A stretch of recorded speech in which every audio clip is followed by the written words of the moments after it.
బుద్ధియుక్తో జహాతీహ ఉభయ సుకృత దుష్కృతే తస్మద్యోగాయ యుజ్యస్వ యోగ కర్మసు కౌశలం అని చెప్తున్నాడు శ్రీకృష్ణ భగవానుడు శ్రీమద్ భగవద్గీతలో. బుద్ధియుక్తో జహాతీహ అంటే బుద్ధిమంతుడైన వాడు పాపపుణ్యాలను రెండింటిని వదిలేస్తాడు. అతనికి సమత్వం అనేటువంటి దృష్టి ఉంటుంది జీవితం పైన. అతను పని చేసే ముందరే రిజల్ట్ ఈ విధంగా రావాలి, నాకు ఈ విధంగా కావాలి అనేది అతని మైండ్లో ఏమి ఉండదు. అతడు ఫెయిల్యూర్ అయినా సక్సెస్నైనా సమానంగా చూస్తాడు. తర్వాత పనులయందు కౌశల్యమే యోగము, యోగం ద్వారా పనులలో కౌశల్యం వస్తుంది అని చెప్తున్నాను. బుద్ధియుక్తో జహాతీహ ఉభయ సుకృత దుష్కృతే తస్మద్యోగాయ యుజ్యస్వ యోగ కర్మసు కౌశలం. బుద్ధియుక్తో జహాతీహ ఉభయ సుకృత దుష్కృతే అంటే పాపాన్ని పుణ్యాన్ని అన్నిటినీ వదిలిపెట్టేసేయాలి.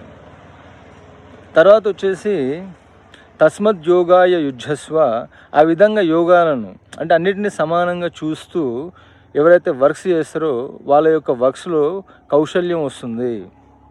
అంటే మనము ముందుగానే నాకు రిజల్ట్ ఈ విధంగా రావాలి అని ఆశించి పని చేస్తే దానివల్ల ఒత్తిడి వస్తుంది. మనం మన యొక్క పర్ఫార్మెన్స్ని 100% ఇవ్వలేము. కాబట్టి మనం రిజల్ట్ నిష్కామ కర్మయోగము అనేది ప్రైమరీ ఫండమెంటల్ బేసిక్. యాక్చువల్లీ అది ట్రూత్. అది యాక్చువల్లీ మనం ఆశించినట్టుగా రిజల్ట్ రాదు. కాబట్టి నిష్కామ కర్మయోగం చేస్తే బెస్ట్ అది. తర్వాత రిజల్ట్ సక్సెస్ వచ్చినా ఫెయిల్యూర్ వచ్చినా అది భగవత్ ప్రసాదంగానే భావించాలి.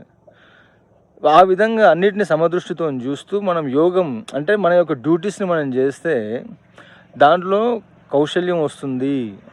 అంటే మనం ముందుగానే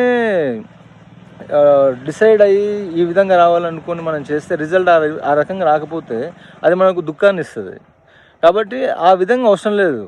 కానీ మనం మన యొక్క కర్తవ్య ధర్మాన్ని 100% మన శాయశక్తుల శక్తివంచన లేకుండా చేస్తూ ఫలితాన్ని పరమాత్మ పాదాల చింతన వదిలిపెట్టేసేయాలి. అది బుద్ధిమంతుల లక్షణం.